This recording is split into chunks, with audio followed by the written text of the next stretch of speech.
प्रेम से बोले सदगुरुदेव जी महाराज की जय।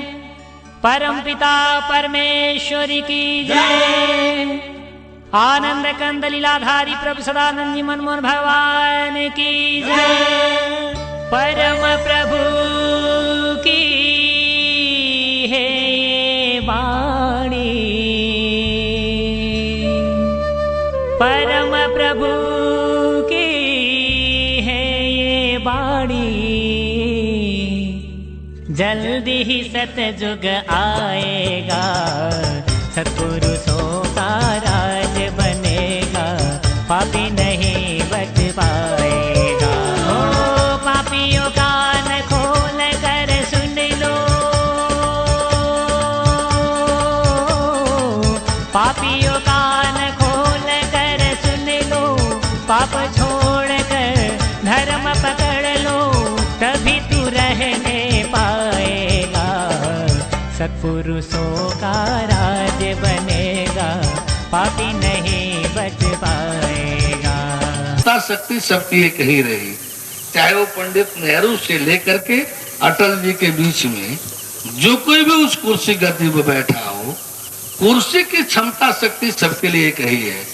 अब उसी में कोई व्यक्तित्व कथा इंदिरा गांधी थी, अपना पूरे भारत क्या दुनिया को समझा दिया कि प्रधानमंत्री क्या होता है। मायावती है मुख्यमंत्री कुर्सी पर, नारायण दत्त तिवारी 4-4 बार रहे और लिब खिचखिच कुर्सियां पार करते गए। मायावती जो है आई और सबको समझा दिया प्रदेशवासियों को कि, और सारे अधिकारी वर्ग को, डीजीपी, सचिव लोग, कमिश्नर लोग, डीआईजी, आईजी, डीएम, एसएसपी सबको समझा दिया कि सीएम क्या होता है, मुख्यमंत्री क्या होता है। वो व्यक्तिगत बात हो गई, थोड़ा अलग हट करके हो गई, लेकिन कुर्सी हर किसी की एक ही है। कुर्सी की क्षमता शक्ति प्रारंभ में जो थी आज भी वही है। कृष्ण जी भगवान, विष्णु जी भगवान, भगवान का अवतार विष्णु जी, भगवान का अवतार कृष्ण जी, भगवान का अवतार राम जी। बड़ा छोटा किसको कह दे, कैसे कह दे। हमने जहाँ तक सुना है कि इन लोगों की कुछ कलाएं हैं, कुछ अब हाँ कला है। जैसे मान लीजिए पंडित नेहरू के समय में बहुत छोटा बजट था भारत का, जैसे समय बीतता गया बजट बढ़ता गया। आज अटल जी की बजट जो है नेहरू जी के बजट से हमको लग रहा है कि कितना गुना होगा, कितना गुना होगा। इसका मतलब कि प्रधानमंत्री कुर्सी की क्षमता शक्ति बढ़ गई। अरे जैसा होता जा रहा है उसमें विकास वृद्धि। विष्णु जी यानी 8 कला वाला घोषित किए गए, तो राम जी 12 कला वाला घोषित किए गए, कृष्ण जी 16 कला वाला घोषित किए गए, कलिकाल वाला जो कलकी होगा 64 कला वाला घोषित होगा। तो इसका मतलब कि विष्णु जी से कलिकाल वाला बहुत उतना गुना बड़ा हो गया नहीं। वो क्षमता शक्ति से भगवान एक ही है, क्षमता शक्ति सामर्थ्य एक ही है।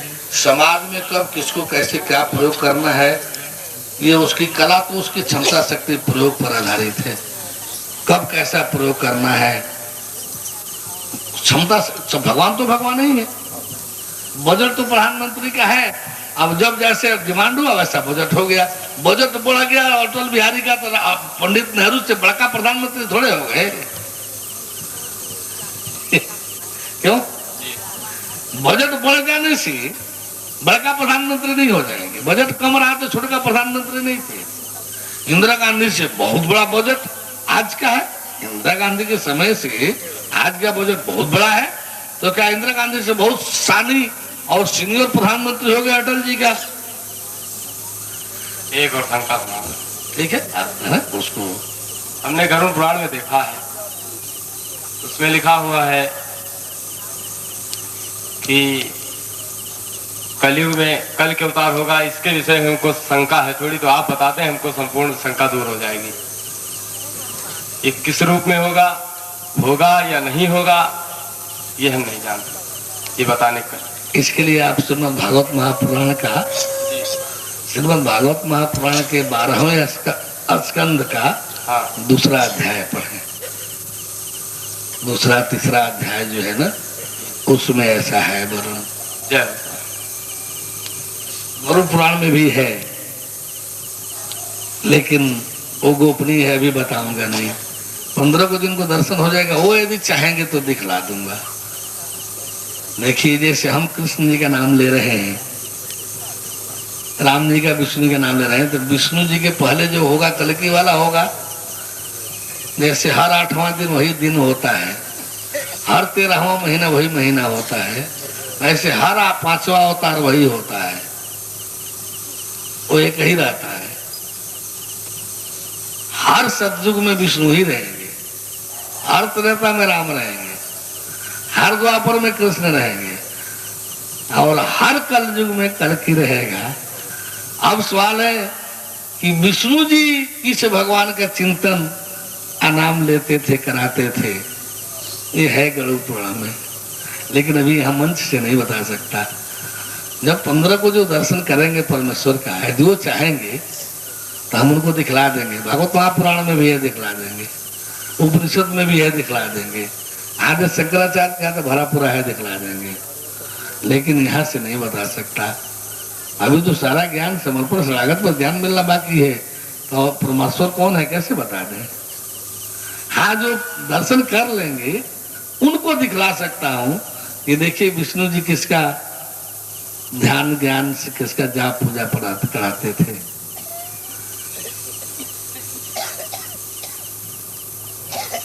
और कोई भाई बंधु, हम शंकराचार्य वाले में दिखा देंगे, उपनिषद में भी दिखा देंगे, पुराण में भी दिखा देंगे।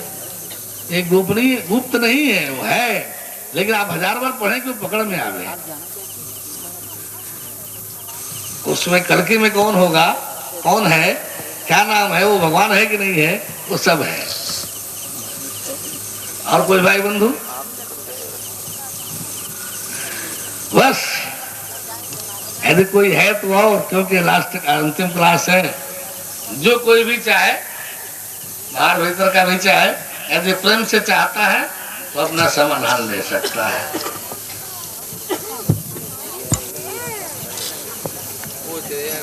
तो ये नाल जो काटने वाली, जो ब्रह्मनाल काटने की जो समस्या है, ब्रह्मनाल जो काटा जाता है बच्चे का, ये अगर ना काटा जाए तो, ना काटा जाए तो सुखदेव हो जाएगा, तुलसी हो जाएगा, कबीर हो जाएगा।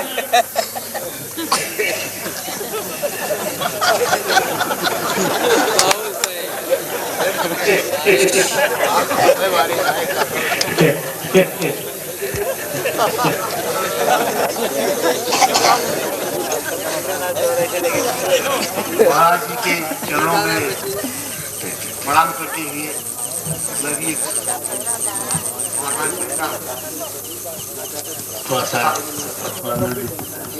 शास्त्रों में लिखा है कि मनुष्य जो है जीव अपने कर्मों का फल भोगता है। तो ये कैसी व्यवस्था है कि हम अपने कर्मों का फल तो भोग रहे हैं, लेकिन हमें वो कर्म ज्ञात नहीं हो रहे हैं। बोले परम प्रभु परमेश्वर के सवाल है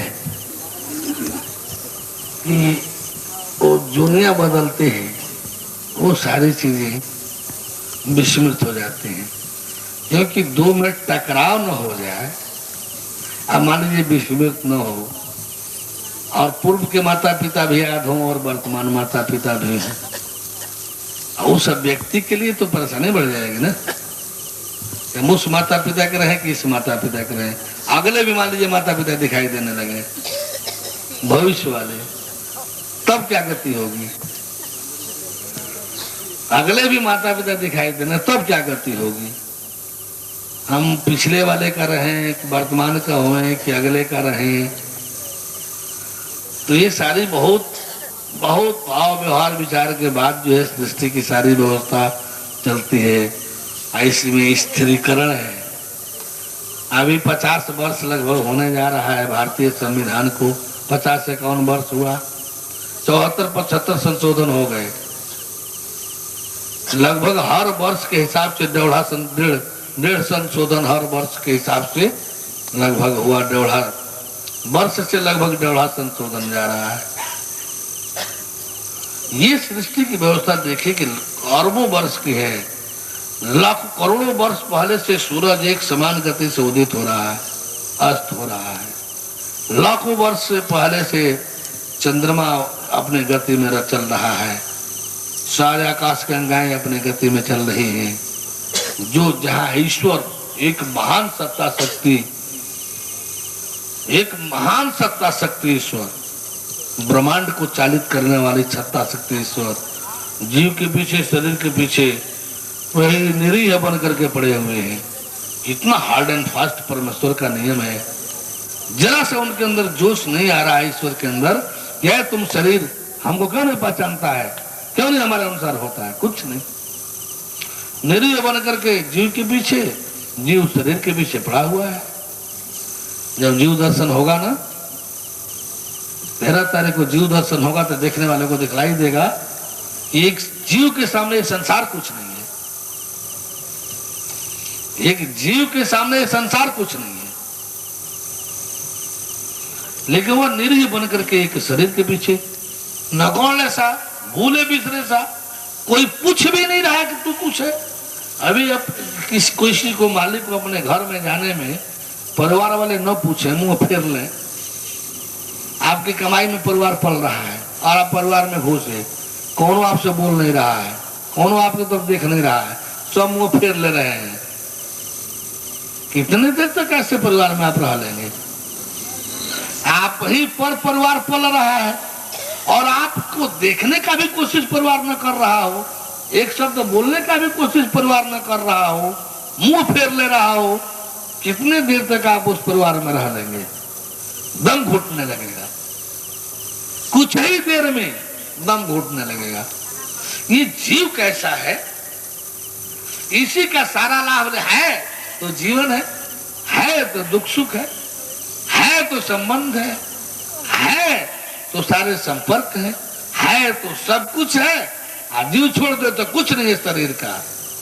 लेकिन कौन एक बार जीव देखने का कोशिश कर रहा है, जीव जानने का कोशिश कर रहा है, तब भी जीव उसमें पड़ा हुआ है।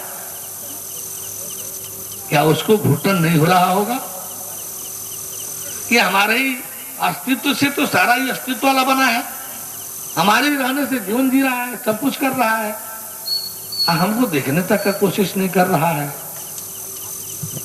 फिर भी वो है, वो एक कर्म का विधान है। यदि आप पिछला जान लें और अगला जानने को मिल जाए, वर्तमान हो जाए, तो आप आदमी रह ही कहाँ जाएंगे? तब तो आपसे तो महापुरुष हो जाएंगे। प्रयास कीजिए, जानेंगे सब कुछ। महापुरुष सिद्ध बनने का प्रयास कीजिए, सब जानने लगेंगे।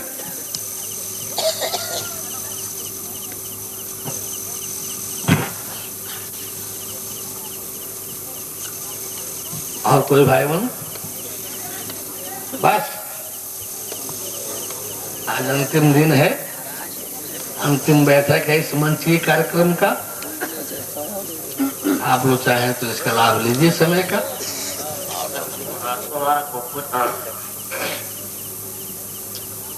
महाराज जी, हमारा शंका समाधान ये है कि जैसे हम सो जाते हैं और सोने के बाद में क्या रहता है कि शरीर तो मेरा पड़ा रहता है, स्थूल शरीर, और उसमें सूक्ष्म शरीर में या जड़ शरीर में, मतलब हम अपने शरीर से किस शरीर या किस रूप में आत्मा जाती है या जीव जाता है। तो हम स्वप्न में किसी से बात करते हैं, अपने मित्र से या किसी परिवार से, या मान लिया हम हमारा बच्चा प्रेम हुआ तो आपसे बात करने लगे, कभी महाराज जी के पास पहुंच जाते हैं। तो ये बातचीत भी होती है, कभी किसी देवता से बात करते हैं।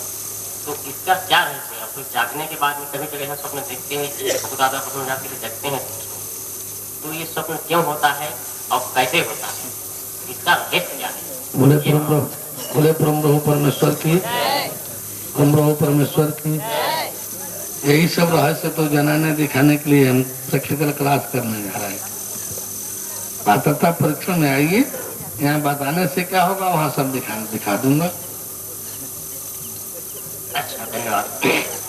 हम भी आनंदपुर धाम के हमारे परामर्शी है,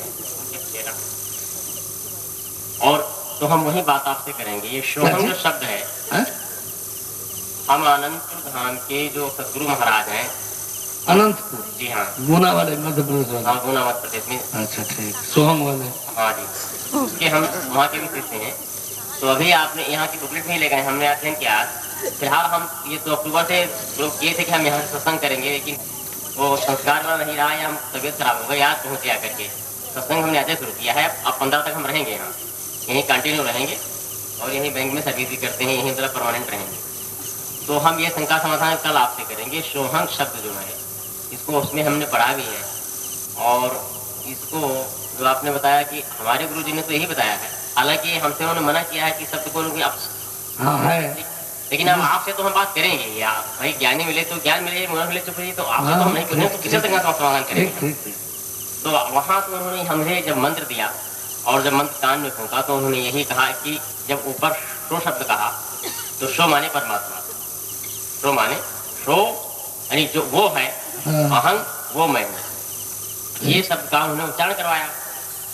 और यही उच्चारण करने के बाद में कहा इसका आप जाप करिए, आरती पूजा। तो अब हम बता सके तो आप समझ तो आप गए होंगे उस चीज को, जानते तो आप हैं सब, स्वयं परम परमेश्वर आप हैं। तो लेकिन अब ये अब इसी का अब इसमें जो है आधा इधर आधा उधर, इस चीज को मतलब वो इसका जो है इसका हम वो कैसे आपसे समझें, या तो वहाँ अलग में थोड़ा टाइम दें, क्योंकि यहाँ ये चीज है पब्लिक की बात करने वाली नहीं है। लेकिन वहीं जब हम कल काम नहीं करने वाले, तो कल आप जो है पात्रता परीक्षा में आवे, वहाँ हम बात कर लेंगे आपसे।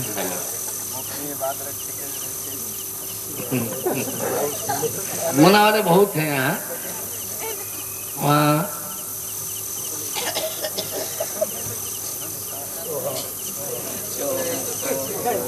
गुरुजी, हम ये जानना चाहते हैं क्या ये मृत्यु का समय जो है ये निश्चित है, या इस समय को बढ़ाया घटाया जा सकता है? बोले परम प्रभु परमेश्वर की, यदि आप सहज सामान्य जन जीवन में जी रहे तो निश्चित है।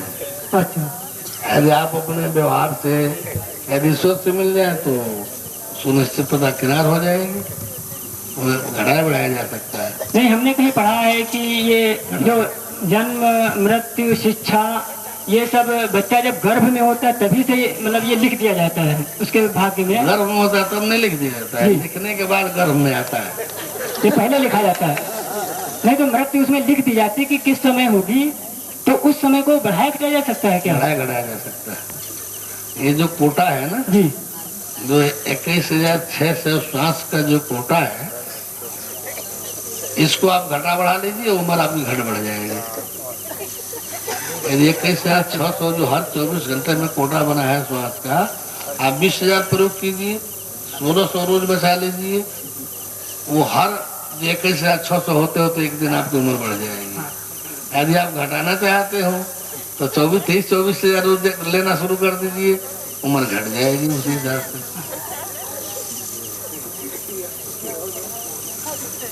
और कोई भाई बंधु?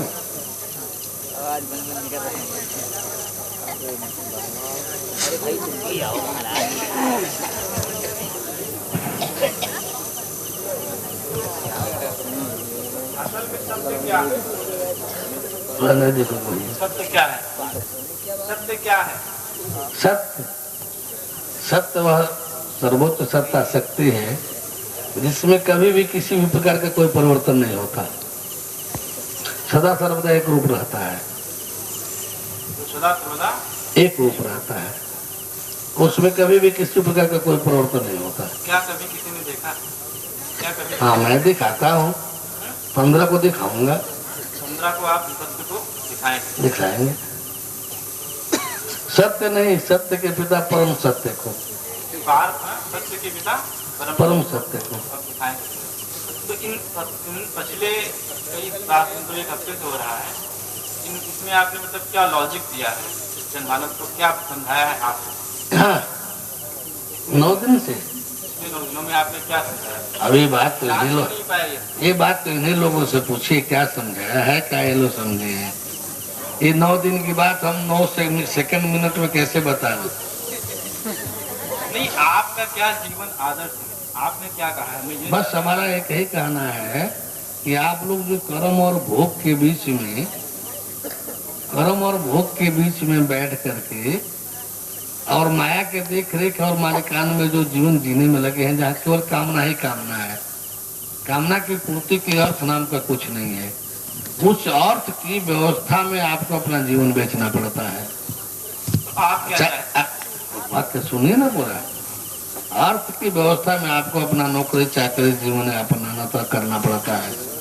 हमारा कहना है, हम यह जनाने सबको आए हैं कि आप बंधुजन अपने जीवन को धर्म और मोक्ष के बीच में करके जिए।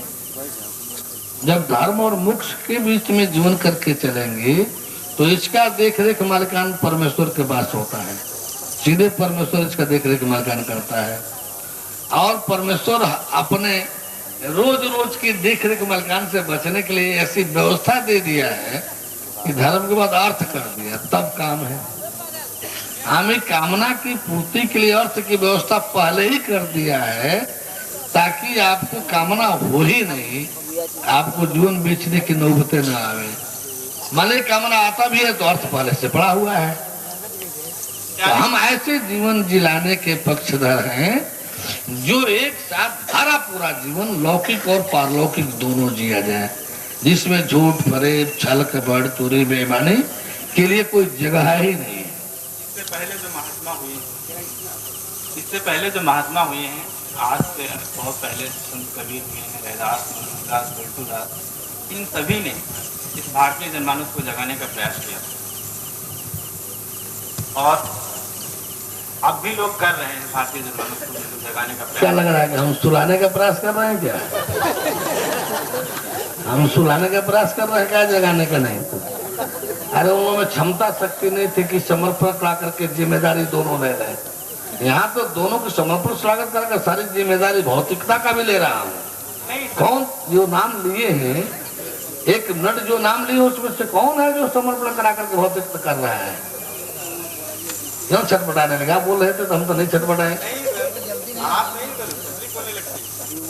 पब्लिक ऐसा नहीं है सर, भारतीय जनमानस को हमारे वहाँ कई मतलब वेदांती बहुत पैदा हुए हैं। हमने ये देखा है कि कोई भी महापुरुष जब आता है तब कहता है कि नहीं, इन पुरानी और पिछली परंपराओं को त्यागो। भारतीय जनमानस यही कहता है और मैं मानता हूँ कि भारतीय जनमानस इतना सत्य है, अगर वो अपनी पुरानी परंपराओं को संस्कारों को त्याग दे तो कोई नई नीति वो ले ही नहीं सकता है। कोई नई नीति नहीं सर, कोई नई नीति वो जब ग्रहण ही नहीं कर सकता है तो एक महात्मा का प्रादुर्भाव होता है, कहता है सब कुछ त्यागे, इन सारे संस्कारों को तिलांजलि दे दो। ईश्वर के दर्शन तब होंगे जब आप स्वयं में न रह जाओ, आप स्वयं मिट जाओ। हमारा ऐसा नहीं, सब कुछ त्याग दो। हमारा ऐसा नहीं सर, कहीं ना कहीं तो ऐसा है। हमारा ऐसा नहीं है, कहीं ना कहीं ऐसा है, कहीं ऐसा नहीं। ऐसा ऐसे है, मैं बताता हूँ कैसे। एक मिनट मैं बताता हूँ कैसे। पहले सुन लीजिए हमारा वाला कैसा है। हमारा वही है जो विष्णु जी वाला है, हमारा वही है जो राम जी वाला है, हमारा वही है जो कृष्ण जी वाला है। एक अक्षर हमारा अलग से कहीं कुछ नहीं है। अब आप बता दीजिए जो हमारा वाला है। आप इसी में से आपका राम जी वाला है, कृष्ण जी वाला है, आपने जो बताया वो सत्य। लेकिन आप कहीं कहीं ऐसा कहते हैं कि राम जी, कृष्ण जी, गीता जी, मतलब गीता जो कुछ भी है एक तर्क से हट करके बात करते हैं। मतलब एक वेद होता है, संस्कार होता है, सबको आप मानते हैं, आपने बताया कि हम सबको मानते हैं इससे पहले। लेकिन जो फिर आप कहते हैं कि नहीं, परमात्मा तो ऊपर है, पार ब्रह्म जो है एक ऊपर वही कहीं मतलब जो है मतलब फैला हुआ है, ठीक है, कहीं यहाँ नहीं रहता है। आप फिर कहते हैं आप नहीं, आत्मा में ही है, आत्मा उसका अंश उस पार ब्रह्म। आप देखे, अपने सुने, अपने शब्दों को बोलते हुए हमारा उसमें मत कहिए। आप सुनिए, आप हमारी बात कोई मत बोलिए, अपनी बोलिए। हमको बोलना है एक मिनट, हमारा शब्द बोलने का आपको ढंग नहीं है। एक मिनट सुनिए ना, हमारा वाक्य बोलने का आपको ढंग नहीं है। हमारा वाक्य बोलना हो तो हमसे पूछिए, हम बोल देंगे। आप अपना जो बोलना चाहते हैं, आपका वाक्य नहीं बोला हूँ मैं। आप बोल रहे कि आपको हो रहे कि आत्मा में देखिए सर, ऐसा है सत्य, सत्य और तत्व ज्ञान और वो पार ब्रह्म परमेश्वर तर्क से परे है। तर्कों से इस बात का समाधान नहीं होता है। अरे न तर्क वाला हम समाधान दे रहे हैं। इस बात का समाधान नहीं होता है जो मैं कह रहा हूँ। न ये कह देने से होता है कि मैं उसको साक्षात रूप में आपके समक्ष दर्शन कराऊंगा। जब वो आत्मा परमात्मा का ही अंश है, अगर एक बूंद सागर में समाहित कर दी जाती है, अगर एक बूंद को सागर में समाहित कर दीजिए तो वो अपने अस्तित्व को विलीन कर गई। अब कैसे हम उसको जो है वो बूंद अपने आप को जो है कैसे पहचानेंगे? जिसने उस ईश्वर को जाना है, वास्तव में जिसने उसको पहचाना है, वो जो है उसी में विलीन हो गया परमानेंट। बोले प्रभु परमेश्वर की हम क्या कहें कि जो जानेगा उसमें प्रवेश नहीं करेगा, लेकिन हमारा कहना देखते हुए, देखने के बाद अपने को भी उसमें देखेगा। अब एक बात, पहले आपने देखा होगा तो कुछ है नहीं, तो हमारा कहना पहले देखिए तो बात कीजिए। सर ऐसा सुन एक मिनट, वह बात आप मत कीजिए जो आप जाने देखे नहीं है, वह बात कीजिए जो जाने देखे जो स्पष्ट है। प्रथम बात तो ये कि जनमानस को विश्वास में लेना चाहिए। अगर विश्वास ही नहीं पैदा होता है तो हम कैसे उसको जानने का प्रयास करें? हाँ, हम क्यों जाने उसको? अच्छा, क्या है आपको लग रहा है ले होकर के नहीं ना है नशा होगा? हम सच बोल रहे हैं, जनमानस को विश्वास हो रहा है कि नहीं हो रहा है, इसका निर्णय जनमानस से आप कीजिए। सर जनमानस से यदि एक मिनट आप इस समय बैठे हैं, 12 बजे से अधिक हो रहा है, मैं क्या समझू 6 बजे का एक जनमानस आया हुआ है, इस समय क्यों बैठा है? अब तो जनमानस बता सकता है कि विश्वास में वो है कि नहीं है। 6 बजे का आया हुआ। नहीं सर, वो तो अलग चीज है। वो मतलब कुछ लोग बैठे, ये अलग चीज हो गया। नहीं बैठे हुए हैं जो जान रहे हैं, वो अलग चीज है। ये अलग चीज हो गया। अरे हमारे बोली में जब भरोसा ही नहीं होगा, विश्वास ही नहीं होगा, तो 6 बजे की जनमानस आया हुआ, इसमें 12 से ऊपर हो रहा है, आप बैठा हुआ है प्रसन्न मुद्रा में, ये माने कुछ नहीं। नहीं सर, अरे नहीं। अब ऐसा करें, सुने एक मिनट आप एक काम करें, दूसरे किसी को आने दें। अभी विश्वास में नहीं लिया है, लोग कह रहे हैं उसे दिखाने के लिए कह रहे हैं। एक आप अब दूसरे को मौका, अपना परिचय आप दे चुके, अब दूसरे को दे। नहीं, 6 बजे से क्लास है, 6 बजे से लोग बैठे हुए हैं, 12 रात का 12 से ऊपर हो रहा है, किस लोग में लोग बैठे हुए? हम रुपया बांटेंगे का 12 बजे के बाद 12:30 बजे? क्या हम और कोई वस्तु मिठाइयों तो नहीं बांटते हैं कि मिठाइया के कहें कि मिठाई के लालच तुम बैठे होंगे? और प्रसादियों तो हमारे यहाँ नहीं बट रहा है कि हम कहें कि उसी प्रसादी के लालच तुम बैठे होंगे। स्वामी जी, जो ये 4 चक्र जो हैं, इनके ऊपर जो विशुद्ध चक्र, आज्ञा चक्र और सहस्त्र चक्र, इसमें कौन सी शक्ति है? विशुद्ध चक्र का अभिष्ट देवता शिव है। जो विशुद्ध चक्र है इसके अभिष्ट देवता शिव है। जो आज्ञा चक्र है इसके अभिष्ट देवता ब्रह्म शक्ति है। और सहस्त्रार को जो है वो सदाशिव कह करके वर्णन किया जाता है। हालांकि उसका संकेत है परम नाम का।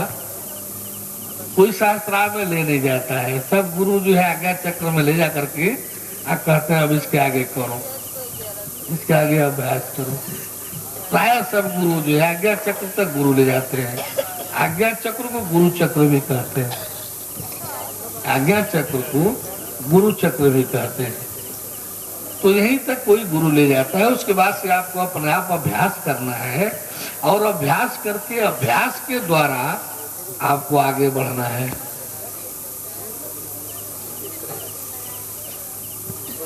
ठीक है नहीं? एक छोटा लड़का इतना सहज भाव से प्रश्न हुआ, कोई चीज जानने का, 2 छूट गया था ना हमको बोलने में। अब अनाहत से तो हम लोग जो है इधर और में आ गए, वो विशुद्ध और आ गया, छूट गया, तो उसने उसको पूरा करा लिया। कोई भी आवे एक सहज भाव से बोले, सहज भाव से कहे, सुने।